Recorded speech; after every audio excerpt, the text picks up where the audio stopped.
The CEO saw the cleaner's Bruises' face, and his reaction left everyone in shock. It was just another Tuesday morning at Sterling Dynamics, glass towers gleaming under the rising sun, suits clicking across marble floors, assistants clutching lattes and tablets, and boardrooms buzzing with billion-dollar decisions. Up on the 42nd floor, in the corner office with the panoramic view of the city, sat Marcus Langley, 48, self-made billionaire, CEO of one of the most powerful tech conglomerates in the country. Known for his ruthless efficiency and icy demeanor, Marcus had built his empire on two rules: results over excuses, and sentimentality has no place in business. Down in the basement, in the dimly lit janitorial closet, Maria Rodriguez, 35, single mother of two, worked her third shift of the day. She'd been cleaning Sterling Dynamics for 11 years, mopping floors, emptying trash, scrubbing toilets, and smiling politely at executives who never noticed her. Her uniform was faded, her shoes worn thin, but her work ethic was flawless. She never complained, never called in sick, always showed up, even when her body ached and her heart was heavy. If you believe in kindness and justice, please like, share, and subscribe to ACA Storytales for more heroic emotional stories. Your support helps us spread hope to millions. That Tuesday, Maria arrived at 4:30 a.m. as usual. Her youngest, Sophia, had woken up crying again. Nightmares, she said. Maria had rocked her back to sleep, kissed her forehead, whispered "Mama's got you," and left before dawn. She didn't have time to check the mirror before heading out. She didn't see the purple-yellow bruise blooming across her left cheekbone. She didn't realize how visible it was beneath the fluorescent lights. By 7:15 a.m., the executive floor was alive. Assistants scurried, coffee brewed, elevator doors slid open with mechanical precision. And then Marcus Langley stepped out.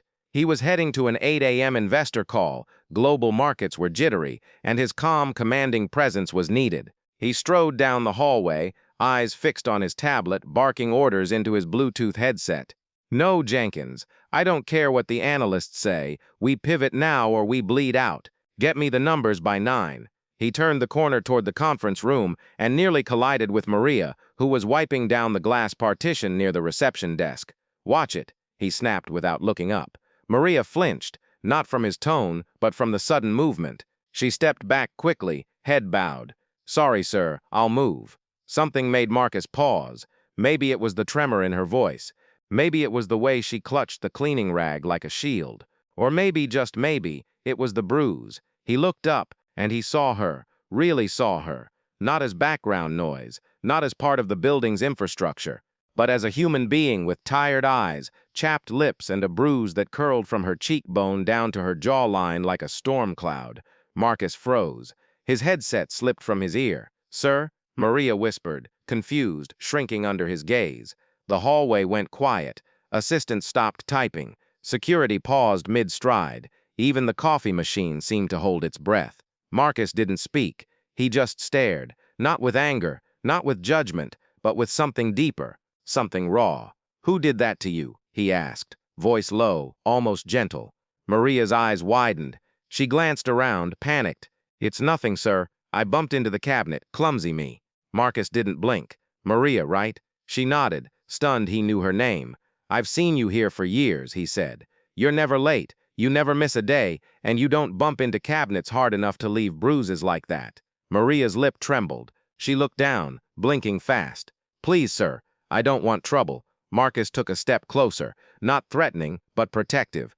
He lowered his voice. "Is it your husband?" Maria didn't answer. But the silence was answer enough. Marcus exhaled slowly, his jaw tightening. He turned to his assistant, who stood frozen nearby. "Cancel my 8 a.m. Call Jenkins. Tell him to push everything back, indefinitely." "Sir, the investors," now Marcus said, voice like steel. The assistant scurried off. Marcus turned back to Maria.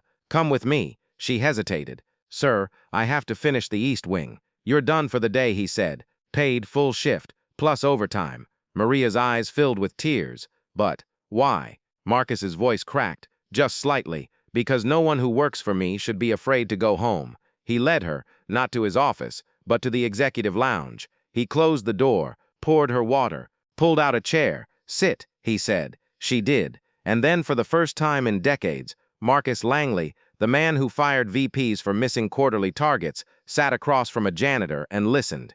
Maria didn't want to talk, but something in his eyes, not pity, not condescension, but quiet, burning resolve, made her open up. Her husband, Carlos, had lost his job 6 months ago. The drinking started soon after, then the yelling, then the shoves. Last week it was a punch. He says he'll change, she whispered. He cries after, he promises, but then it happens again. Marcus didn't interrupt, didn't offer empty platitudes. He just listened, and when she finished, he leaned forward. Do you want to leave him? Maria nodded, tears spilling. But where would we go? Sophia's in school here. Diego's got his soccer team. I make $14 an hour. Rent's due Friday. Marcus stood up, walked to the window, stared out at the skyline. Then he turned back. I'm going to fix this. Maria blinked. Sir, you can't.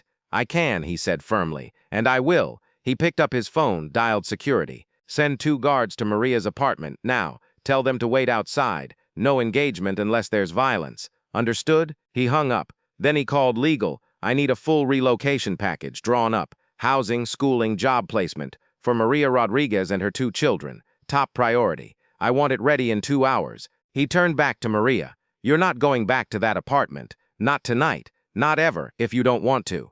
Maria sobbed. Not from sadness, but from shock. From relief. From the overwhelming, disorienting sensation of being seen. But why? She repeated. Marcus sat down again, looked her in the eyes. Because 11 years ago, my mother cleaned offices just like this one. She came home every night with blisters and back pain, and sometimes bruises. My father was not a good man. I was 10 when she finally left. We lived in a shelter for 3 months, ate canned beans for dinner. I swore on her grave when she passed that if I ever had power, I'd never let someone like her suffer in silence again. Maria stared at him, stunned. I forgot that promise, Marcus admitted, voice thick. I got lost in spreadsheets and stock prices. I stopped seeing the people behind the paychecks. But today, I saw you, and I remembered. He reached into his pocket, pulled out his wallet, handed her a black card. This is unlimited. Use it for a hotel tonight. Clothes, whatever you and the kids need. Tomorrow, my team will get you into a safe apartment. We'll enroll your kids in a new school. And you're getting a new job. Not cleaning, not unless you want to. You're coming to work for me, in HR, helping others like you. Paid triple what you make now. Benefits, security, dignity. Maria couldn't speak, couldn't breathe. Marcus stood. And one more thing. He walked to the door, opened it. The entire executive floor was gathered outside. Assistants, VPs, interns, even the head of finance, all silent, all watching. Marcus didn't care. Everyone, he announced, voice echoing through the hallway. This is Maria Rodriguez. She's worked here for 11 years, longer than most of you. She's cleaned your offices, emptied your trash, scrubbed your coffee stains while you chased bonuses and promotions. And today I learned something. We've all been blind. He turned to Maria. Stand up, Maria. She did, shaky, tear-streaked, but standing tall. She's not the cleaner. She's a mother, a survivor, a woman of incredible strength. And as of today, she's director of employee wellness and support. She'll be building a new department, one that ensures no employee at Sterling Dynamics ever suffers in silence again. The hallway erupted. Gasps, applause, tears. A junior analyst started clapping, then another, then the whole floor. Maria covered her mouth, overwhelmed. Marcus turned back to the crowd. And if any of you have a problem with that, you can resign before lunch. Your desks will be cleared by 2 p.m. No one moved. No one dared. Instead, one by one, they stepped forward, not to shake Marcus's hand, but to hug Maria. The CFO brought her coffee. The head of marketing offered her daughter a scholarship to the company's youth program. The security chief promised 24/7 protection until she was settled. And Marcus, he stood back, watched, smiled, a real warm human smile for the first time in years. That night, Maria and her children checked into a luxury hotel, courtesy of Marcus's card. Sophia jumped on the king-sized bed. Diego marveled at the view. Maria sat by the window staring at the city lights, tears rolling silently down her cheeks. Her phone buzzed. A text from Marcus. Sleep well, Maria. Tomorrow's the first day of the rest of your life, and I'll be right there with you, making sure it's a good one. She cried again, but this time from hope. The next morning, the story hit the news. CEO promotes janitor after discovering abuse. Shocks corporate world. Videos went viral. Interviews flooded in. Women's shelters received record donations. Other CEOs scrambled to launch employee wellness initiatives, some genuine, some performative. But Marcus didn't care about the headlines. He cared about Maria, now sitting in her new office, sunlight streaming through the windows, designing a program to help employees in crisis. He cared about Sophia, now enrolled in a top-rated school, drawing pictures of her Uncle Marcus. He cared about Diego, now on a travel soccer team, grinning in his new cleats. And he cared about himself, the man who'd remembered his mother's face, the boy who'd sworn to make a difference, the CEO who finally remembered. Power isn't about profit, it's about people. At the company's annual gala 3 months later, Maria stood on stage beside Marcus, accepting a humanitarian award, not for herself, but for the new employee support network she'd built, which had already helped 47 employees escape abusive situations, find housing, and rebuild their lives. As the crowd gave her a standing ovation, Marcus leaned toward the mic. One person noticed, one person acted. That's all it takes to change a life, to change a company, to change the world.